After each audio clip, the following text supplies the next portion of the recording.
যুক্তরাষ্ট্রের সাথে আলোচনার মাধ্যমে শুল্ক ইস্যুতে ইতিবাচক সমাধান সম্ভব বলে মনে করেন প্রধান উপদেষ্টা ডক্টর মোহাম্মদ ইউনূস।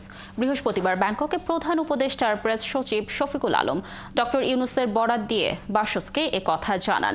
এ সময় প্রেস সচিব বলেন, যুক্তরাষ্ট্র ও বাংলাদেশ উভয়ের স্বার্থ খেয়াল রেখেই এই বিষয়টির সমাধান করা হবে। স্যার, আমরা মনে করি যে সামনে সুসম্পর্ক আরো দৃঢ় হবে এবং এমন একটা আমরা এই বিষয়টা নিয়ে আমাদের কথাবার্তা বা আমরা তাদের সাথে এমন একটা সলিউশনে যাব যেটা দুই পক্ষের জন্যই উইন উইন হয়। ইউএস এর জন্য উইন উইন হয়, আমাদের জন্য উইন উইন হয়। We are studying it since it is negotiable. We will negotiate and I am sure we can draft out the best deal. তো এটা আরো সামনে একটা ফ্রেমওয়ার্ক দাঁড়াবে, তারপরে আমরা এটাদের সাথে কথা বলবো। বাট আমরা we are in touch with the US authorities, আমরা আশাবাদী।